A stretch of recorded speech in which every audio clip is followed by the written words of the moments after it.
Bon, bonjour à tous, bonjour, ce que j'ai déjà vu ce matin. Donc, j'ai la délicate tâche de conclure, du moins de faire de donner un dernier aspect sur la question de la sémantique après les excellents exposés qui ont précédé, notamment celui sur la sémantique formelle, parce que j'essaie de présenter quelque chose qui n'est pas formel. Voilà, je ne vais pas prendre le contre-pied volontairement de Laurent, mais je vais y arriver. Alors, mon titre est au pluriel volontairement, parce qu'en fait, aujourd'hui, je me pose des questions moi-même sur c'est quoi la sémantique cognitive, et il ne faudrait pas la mettre au pluriel pour les raisons que je vais essayer de vous présenter. Alors, ce que j'ai prévu de faire, en plus, vous aurez une image d'anticipation, donc vous serez vraiment bien dedans. J'ai prévu de faire ça en trois plans, en trois moments. Tout d'abord, présenter un peu les quelques grands concepts de la sémantique dite cognitive californienne ou américaine, si on veut, jusqu'à présenter certains problèmes que ça pose. Deuxièmement, je vais essayer de présenter dans ce cadre-là ce que devient ou peut devenir la sémantique cognitive aujourd'hui. Et puis, dans un dernier moment, si j'ai le temps, je n'ai pas branché mon truc, mais ça tourne. Voilà. Dans un dernier moment, donc, essayer de présenter des problématiques, notamment celles qui rejoignent celles qu'a exposées Laurent, concernant le formalisme, la compositionnalité et des questions comme ça qui se posent, ou que je me pose dans le cas de la sémantique cognitive. Alors, les fondamentaux, comme on dit en football, c'est les années 80, c'est-à-dire c'est des grands auteurs qu'on a évoqués ce matin dans le table ronde sur la sémantique cognitive. Donc, des grands noms comme Lakoff, Langacker, Faury, Fauconnier, Mondeloise et d'autres que je n'ai pas mentionnés. Dans ce cadre-là, très rapidement, donc tout ça se passe sur la côte ouest américaine. Ils ont des chemises à fleurs et des tongs, et c'est absolument bien. Mais ils font aussi des choses vachement intéressantes qui prennent le contre-pied, en fait, de ce qui se passe sur l'autre côte américaine, c'est-à-dire le développement de la grammaire générative. Bon. Très rapidement, c'est un peu anecdotique, mais ça a son importance. Vous allez voir pourquoi. C'est la création d'une association internationale de linguistique cognitive, et puis avec une revue qui a sur rue Cognitive Linguistics, qui présente les travaux faits dans ce cadre-là. L'idée étant la chose suivante, c'est d'essayer d'intégrer les études sur le langage dans le cadre plus global de l'étude sur la cognition, c'est-à-dire, je laisse 3 points de suspension, on verra ça tout à l'heure. Depuis les années 80, juste c'était le premier point de ma diapo, c'est que depuis, ça s'est un peu décentré, on va dire géographiquement, et que ça s'est aussi pas mal développé suite à l'expansion de l'Association internationale de linguistique cognitive en Europe, en Belgique, en Allemagne, en Hollande, notamment, puis un peu plus loin, en Europe. Alors, je vais essayer de donner certaines définitions, c'est un peu mon gros propos, c'est comment définir ça en fait. Et là, je vais m'appuyer sur les travaux extrêmement précieux et extrêmement fouillés de Jean-Michel Fortis, qui aurait dû être là à ma place, je pense pas faire ça, mais bon, c'est comme ça. Donc Jean-Michel a beaucoup, c'est un historien de la linguistique et notamment de la linguistique cognitive, donc c'est vraiment son domaine. Et lui, dans un article récent, un chapitre de mon ouvrage qui s'appelle « Les sémantiques au pluriel », qui est paru il y a 1 an. Voilà, il présente ça avec 3 notions principales. Donc, une approche substantialiste, donc je vous laisse lire, c'est écrit, c'est-à-dire qui vise une forme de réalité psychologique, une approche qu'il qualifie de représentationnaliste ou introspective, c'est-à-dire qui se concentre sur le contenu conceptuel des formes. Et puis, 3e aspect, peut-être le plus fondamental, l'idée que le langage est considéré comme une faculté cognitive avec les autres facultés cognitives, comme la mémoire, la motricité, la perception, entre autres. Voilà, donc ça, c'est un peu les 3 aspects fondamentaux, on va dire historiquement fondamentaux, de la sémantique cognitive. Alors, j'ai développé le premier point, donc l'idée que que le langage est une faculté cognitive parmi d'autres, et donc pas autonome en tant que telle. Donc ça, c'est un peu répéter ce que je viens de dire. Et oui, voilà, c'est ce point-là qui m'a pu parler, Laurent, je pensais à ce que j'allais dire là. Donc, l'idée fondamentale que les années 70 ont développé l'idée d'une sémantique dériconditionnelle qui peut permettre dessus, qui va bien l'exposer dans toutes ces dimensions. Et évidemment, la sémantique cognitive prend le contre-pied de cette approche-là, vu qu'elle se démarque radicalement de la sémantique dominante de ces années-là, développée à partir du modèle chomskien des années 50. L'idée force de la sémantique cognitive, alors vous remarquerez que là, je vais parler de grammaire, mais grammaire et sémantique, donc grammaire et syntaxe, lexique et grammaire, tout ça fait partie de ce que Tourné appelle la sémantique cognitive, ce que Langacker appelle la grammaire cognitive. Bon, vous voyez bien, donc ce sont deux grands piliers de la linguistique cognitive. Chacun a abordé la question sous un angle ou sous un autre angle, mais l'idée quand même, c'est de fédérer toutes ces approches-là de linguistique cognitive. Mon propos étant sur la sémantique cognitive, en arrière-plan, il y a tout ce que je viens de dire. Donc, la grammaire et la sémantique sont considérés comme une forme de conceptualisation. C'est-à-dire l'idée que la grammaire reflète une manière de concevoir ce qui évoque un nom, ce qui évoque comment se déroule une scène. Par exemple, j'ai pris l'exemple de la différence qu'il y a entre... Alors, évidemment, là, mes exemples, je suis angliciste, donc j'ai l'habitude de travailler, de réfléchir à partir de l'anglais, qui est la langue que je connais le mieux en tant qu'objet d'étude. Donc, le terme fort en anglais peut être un nom ou un verbe. En français, il y a chuter et chute, donc il y a déjà une différence au moins morphologique, mais en termes de conceptualisation, c'est ça qui est encore plus intéressant. Il y a une différence aussi, c'est-à-dire qu'un nom va renvoyer à, on va dire, quelque chose d'unifié, où toutes les phases de la chute elles-mêmes sont rassemblées dans ce qu'on appelle le gestalt, une configuration unique, alors que le verbe, lui, va pouvoir développer ces différentes étapes à travers la question des temps, la question des aspects, etc. Toutes les unités linguistiques évoquent ce qu'on appelle aussi un cadre sémantique, c'est-à-dire un ensemble structuré de connaissances qui permettent d'appréhender le sens d'une unité linguistique. Alors, quand je dis unité linguistique, je vais revenir dessus tout à l'heure pour essayer de spécifier un petit peu, mais on se rend bien compte que c'est quelque chose d'assez large pour l'instant.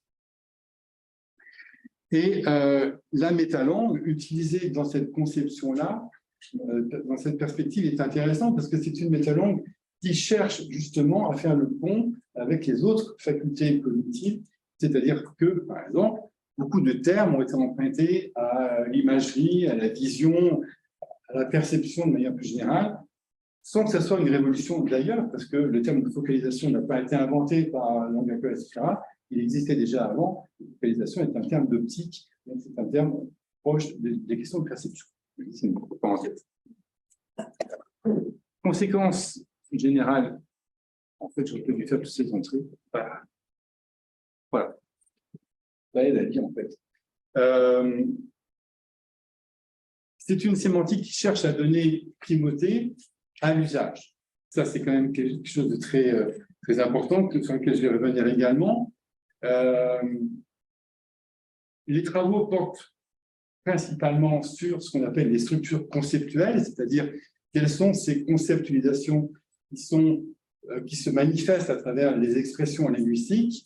Donc voilà, au moins au début, les travaux sur les métaphores conceptuelles, voilà, c'était l'objet d'étude, c'était comment on conçoit finalement à travers le lexique, etc.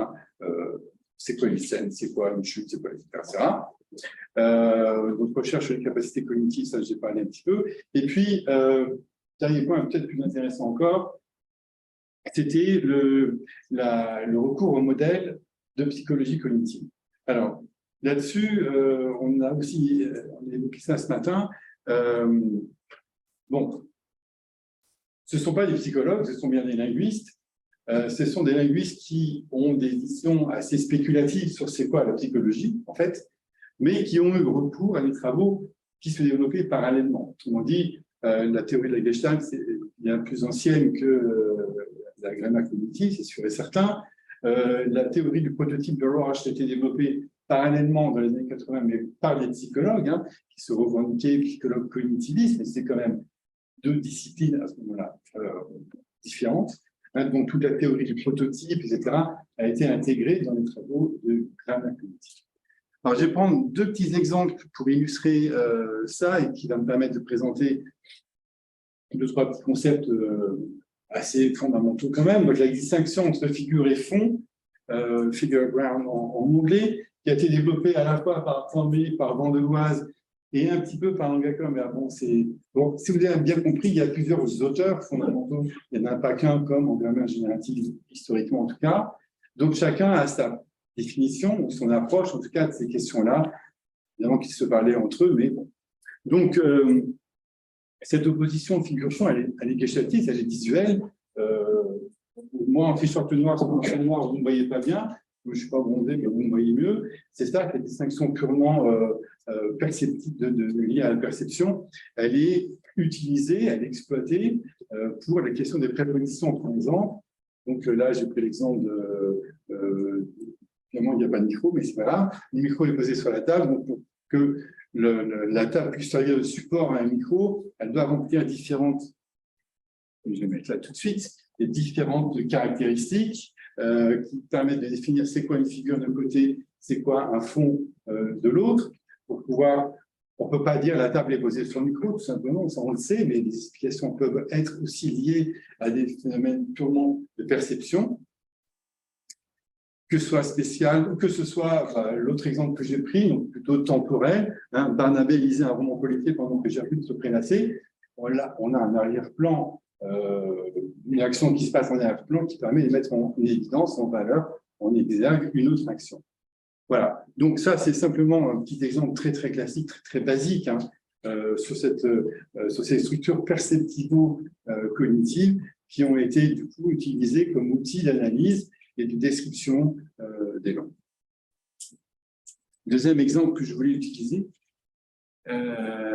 toujours sur ces histoires de structures perceptivo-cognitives, c'était l'opposition aussi très classique entre ce qu'on appelle une base et ce qu'on appelle un profil. Donc, globalement, tout le phénomène dit de profilage.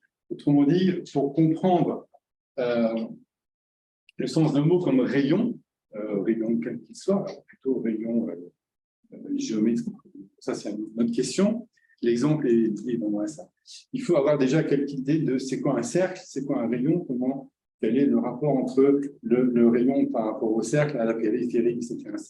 Le sens même de rayon, on dit qu'il est profilé à partir d'un cadre sémantique, hein, une base, c'est-à-dire d'un ensemble de connaissances relativement encyclopédiques qui permettent d'appréhender le sens du mot rayon dans un contexte donné. Voilà, donc cette opposition, ce n'est pas une opposition, cette relation, on va dire, entre ce qu'on appelle un domaine, un cadre, un ensemble de connaissances et le sens précis de tel item lexical dans un contexte donné est modélisé, pour prendre un terme peut-être plus dans la mode, sur les capacités perceptives et cognitives. Alors, autre aspect d'une théorie foisonnante, c'est la question de la métaphore liée à celle de la polysémie. On a évoqué aussi ça ce matin, la question de la métaphore. Donc, historiquement, les premiers travaux de Descartes portaient sur la métaphore et les métaphores dites conceptuelles qui sont censées refléter la structuration de l'esprit ou comment on pense, comment on conceptualise, etc. Donc, les premiers travaux étaient vraiment entièrement axés là-dessus. Donc, comme je le dis très bien dans cette diapositive, on assiste donc à la projection de structures expérientielles, c'est-à-dire que, à partir de l'expérience de l'humain en général, d'ailleurs, dans l'exemple que je donne de des expériences spatiales, sur des domaines plus abstraits, donc j'ai pris un exemple très simple, la réforme des retraites est dans une impasse, il est clair que l'impasse, ce n'est pas le bout de la rue, enfin une rue barrée au bout, ça veut dire autre chose, c'est une forme d'échec, voilà, ça serait bien, mais bon, quelque chose de moins positif qui m'y paraît. Bien, à partir de ces premiers travaux, ce que je vais surtout voir et montrer, c'est que de ces métaphores dites conceptuelles un petit peu À l'époque, on ne s'intéressait pas à ça. En littérature, on s'intéressait à ça, mais pas vraiment en linguistique. On est allé un peu plus loin. Fauconnier et Turner sont allés au-delà de la simple projection d'un domaine sur un autre et montré que le domaine dit cible était lui-même modifié par un apport d'informations et d'éléments différents. Et donc, l'impasse n'était pas vue comme une rue, comme un exemple, mais comme autre chose. Bon. Je vais vite parce que ça, je pense que c'est très connu. Et puis, c'est pas. Je voudrais essayer de vous montrer les limites, en fait, progressivement de ces questions-là. La question de la polysémie, qui a été abordée par Laurent tout à l'heure, notamment, pose aussi des problèmes qui ont été abordés dans le cadre de la grammaire cognitive. Alors, ça a été historiquement abordé par Lakoff encore en 87, qui a un gros chapitre sur ce qu'il appelle la préposition over, et il montre que donc over a un sens spatial prototypique et qu'à partir de ce sens spatial prototypique, on dérive des sens plus ou moins temporels ou autres, bref, suivant les contextes. Donc, si vous prenez les différents exemples que j'ai donnés, over the city, on reste dans une spatiale, game over, on est dans un autre domaine, la fin du jeu, donc on est peut-être plus dans la temporalité que dans le spatial. Overflow, c'est un peu ni l'un ni l'autre, mais on est dans l'idée de dépasser, pour une rivière par exemple. Donc là, on est dans dans un autre domaine, etc., etc. Une vingtaine d'années plus tard, Tyler et Evans ont proposé une protocène, ce qu'ils appellent une protocène, pour over, donc c'est mon petit dessin là, c'est le leur, où le point noir désigne une entité qui est au-dessus de quelque chose qui sert de point de référence. Bon, c'est très basique, c'était une tentative pour, en quelque sorte, proposer un invariant à partir d'un foisonnement sémantique. Alors, le problème, c'est que Tyler et Evans ne sont pas allés plus loin que de faire un méga schéma comme ça, qui montre toutes les extensions. Si vous connaissez, certains connaissent sûrement le premier schéma proposé par Lakoff en 87, il était illisible. Il y avait tellement de ramifications qu'en fait, tous les sens étaient possibles à partir d'un proto-sens. Tyler et Evans ont essayé de rassembler un peu davantage les choses, mais malgré tout, se pose un problème en fait de limite de l'expansion sémantique. Bon, j'espère avoir le temps d'y revenir. Un autre auteur fondamental alors qui lui a écrit deux volumes consacrés à la sémantique cognitive et non pas à la grammaire cognitive. Alors, pour l'anecdote, il y a une petite rivalité entre Langacker et Thornby. L'un reproche à l'autre de leur appliquer ses idées et inversement. Bref, ça reste humain. Mais donc, chacun a son terme, grammaire ou sémantique. Alors, pour Thornby, l'objectif de la sémantique cognitive, c'est examiner les propriétés formelles du langage du point de vue conceptuel.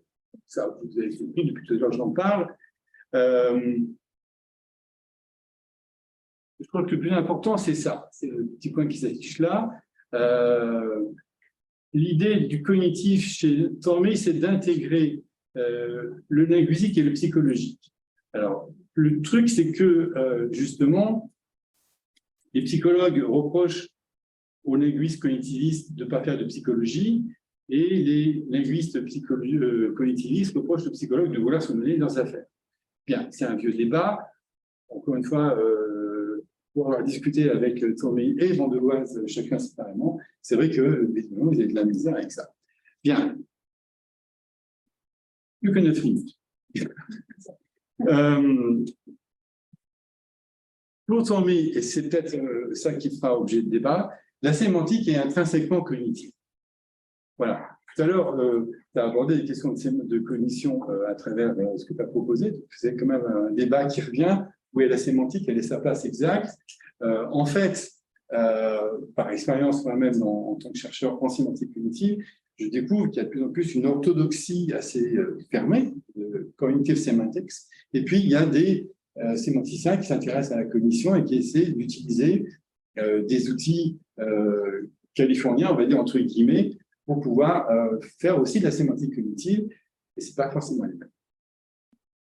Alors, dans les 2 minutes qui me restent, non, je vais simplement aborder une question qui a été évoquée ce matin et qui, je crois, est importante, c'est celle de la place des grammaires de construction en sémantique cognitive ou en linguistique cognitive de manière plus générale. Qu'est-ce qu'une construction? Mais là, je l'ai mis, ça s'affiche ici, donc c'est basiquement, c'est un appareillage sens-forme disponible à différents niveaux de complexité linguistique et qui n'est pas forcément entièrement décomposable. Donc là, on est dans un problème de compositionnalité. On va réaborder les questions abordées par Laurent tout à l'heure. Une construction, mais je vous ai traduit la définition proposée par Goldberg. Donc, alors Goldberg, entre parenthèses, elle est psychologue, elle n'est pas que linguiste. Donc, elle a fait le pont entre les deux disciplines. Une construction est proposée dans la grammaire si et seulement si un élément de sa forme, de sa signification, de son utilisation n'est pas strictement prévisible à partir d'autres aspects de la grammaire, etc. Bien. Donc, il y a cette idée qu'en langue, on a des chunks, des morceaux, des bouts qui ne sont pas décomposables. Tout à l'heure, j'ai évoqué la question de l'unité, des unités linguistiques. Je préfère parler de chunks, je préfère parler de morceaux, d'éléments qui ne sont pas forcément ramenables à des petites unités qu'on pourrait additionner pour former un grand sens. Je ne vais pas avoir le temps de faire ça. C'est dommage, mais non. Je voudrais simplement illustrer ce propos-là sur les grammaires, sur la relation entre grammaire de construction et sémantique. Combien de temps il me reste? 6 minutes. Pas de problème. Et puis l'expression faire chou blanc. Ça m'amuse. Alors, cette expression, on est d'accord qu'elle a un sens, on sait ce que ça veut dire, c'est rater. Ne pas réussir à. Donc, l'expression de l'échec d'une démarche. Et en fait, si on regarde de plus près, on se rend compte que cette expression est l'unification, ou la fusion, ou l'amalgame, ou l'assemblage, il y a plein de termes que je n'aurai pas le temps de développer, de différentes constructions. La première est celle de la transitivité, tout basiquement, c'est-à-dire que on a le verbe faire, on a un objet. Deuxième construction qui va donc être unifiée avec la précédente, c'est finalement le schéma résultatif, c'est-à-dire que Y est le résultat de X. On dit, on a bien un résultat négatif, hein, c'est bien raté, on a quand même un résultat, mais ce n'est pas le bon. Et donc, ces deux schémas, ces deux constructions vont déjà pouvoir s'unifier. On se rend compte qu'on n'est pas à un même niveau de schématicité entre ces deux constructions. Néanmoins, elles vont pouvoir s'assembler. On va retrouver la syntaxe dont on parlait hier. Et puis, chou blanc, qui est considéré comme ce qu'on appelle une construction lexicale. Chou blanc, on ne peut pas le manipuler plus que ça. On ne peut pas dire j'ai fait chou rouge, ça ne marche pas, ou j'ai fait chou gras, ça ne marche pas. Ça, c'est une autre construction. Donc là, on a bien l'idée que dans cette unification de ces trois types de constructions, on ne peut pas décomposer plus que ça la structure globale. L'expression faire chou blanc, finalement, est la spécification de différentes constructions. Donc, comme je le rappelle là, la spécification de la construction transitive d'un côté et de la construction résultative de l'autre. À l'intérieur de cette construction, de ces constructions, on a aussi, donc j'ai dit, qui lui-même est une spécification, et l'adjonction finalement d'une qualification à un nom, si on veut, mais on se rend compte que chou blanc, chou gras, chou rouge, qui sont trois constructions lexicales également, qui n'ont pas le même niveau de schématicité, c'est-à-dire que chou rouge, je pense qu'il y a des choux verts aussi, j'ai recherché, mais on en parle très peu. Mais chou rouge, on voit bien que c'est le vrai chou, chou gras, on est dans autre chose, et chou blanc, encore dans autre chose. Bon. Voilà. Là, c'est pas terminé. Alors, je vais terminer par le forçage, vu qu'on me force à finir. Voilà. C'est parce que la notion de forçage, alors coercion en anglais, ou coercition, j'ai trouvé aussi, forçage, c'est encore mieux. C'est l'idée que, bon, ce sont des exemples classiques, mais je m'arrêterai avec cela. Une construction peut forcer l'interprétation de composants. C'est-à-dire que je vous ai mis un exemple, c'est de l'anglais, mais c'est pas grave, vous allez comprendre, je pense, j'ai traduit en dessous. Lucy sneezed the napkin off the table. Donc, Lucie, en éternuant, a fait se déplacer la serviette de la table. le verbe sneeze en anglais est intransitif. Il est transitivé par l'unification justement d'un schéma, le schéma de la transitivité sur un autre, de la construction de la transitivité sur une autre construction. Je terminerai juste, parce que c'était mon propos initial, voilà, j'ai pas le temps de tout ça, c'était vous montrer les liens justement entre grammaire punitive et grammaire de construction.